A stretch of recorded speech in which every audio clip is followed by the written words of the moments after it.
Bapak, Ibu, dan saudaraku yang terkasih di dalam Tuhan Yesus, para katekis yang saya hormati. Injil hari ini diambil dari Injil Lukas bab 18 ayat 1 sampai dengan 8. Inilah Injil suci menurut Lukas.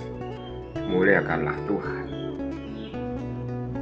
Pada suatu ketika Yesus menceritakan suatu perumpamaan kepada murid-muridnya untuk menegaskan bahwa mereka harus selalu berdoa dengan tidak jemu-jemunya.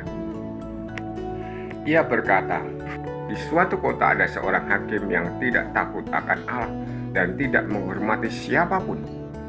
Di kota itu ada pula seorang janda yang selalu datang kepada hakim itu dan berkata, "Belalah hakku terhadap lawanku."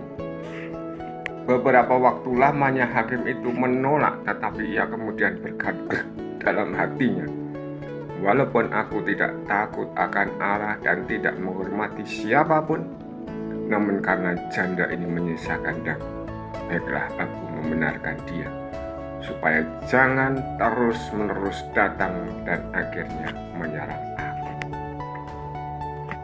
Lalu Yesus berkata, "Camkanlah perkataan hakim yang lalim itu.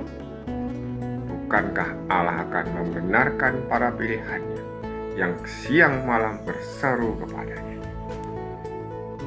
Dan adakah ia mengulur waktu sebelum menolong mereka?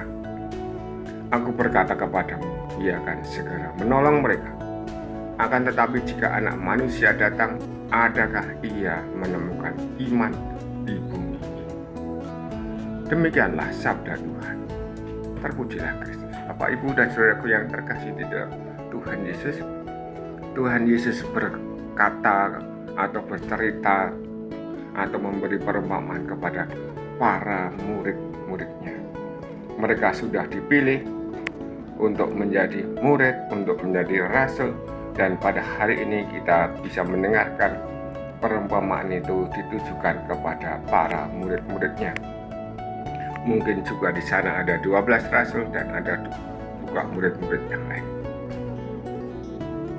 Mereka diminta untuk selalu berdoa tanpa jemu-jemu, karena ada banyak tantangan, ada banyak risiko yang mereka harus terima di dalam pengajaran atau di dalam mengikuti Tuhan Yesus, ataupun nanti setelah Tuhan Yesus tidak ada. Ini dikatakan oleh Tuhan Yesus pada bagian akhir cerita.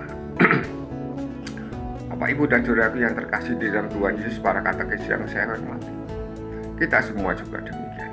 Kita tidak tahu kapan hari akhir itu terjadi. Besok atau lusa atau yang akan datang atau 100 hari lagi atau mungkin 5.000 tahun lagi atau kapan, kita juga belum tahu. Tetapi bahwa tantangan kehidupan itu selalu ada, maka kita diminta oleh Tuhan Yesus untuk berdoa tidak jemu-jemu. Berdoa terus, dan berdoa terus. Nah, berdoanya seperti orang janda tadi atau janda tadi yang meminta kepada hakim yang lalim itu. Terus menerus, meskipun sepertinya tidak ada harapan, tetapi tetap berdoa terus. Maka Tuhan akan memberikan pertolongannya. Pada akhirnya adalah bahwa Tuhan Yesus menanyakan, akan tetapi jika Anak Manusia datang, adakah ia menemukan iman di bumi ini? Iman itu bukan berarti manusia yang namanya iman, ya. Imanuddin atau Sariman itu namanya iman, ya. Lalu siapa yang perlu kita perhatikan, bahwa ada iman terhadap Tuhan Yesus sendiri. Adakah di bumi ini iman terhadap Dia?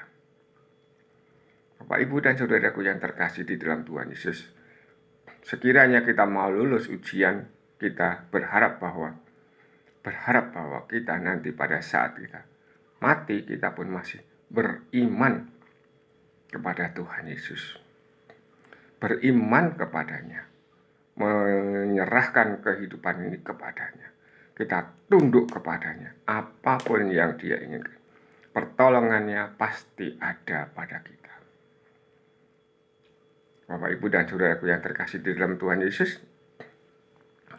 semoga siapapun yang sedang dalam keadaan susah, siapapun yang dalam keadaan menderita, siapapun yang dalam keadaan di bawah, memperoleh harapan, memperoleh kekuatan bahwa Tuhan sewaktu-waktu pasti akan menolong. Tuhan sewaktu-waktu pasti akan memberi kelegaan. Semoga ini menjadi iman bagi kita. Semoga ini menjadi pegangan bagi kita. Apapun yang ada, kita selalu mengimani itu dalam keadaan yang sesulit apapun. Amin. Berkah dalam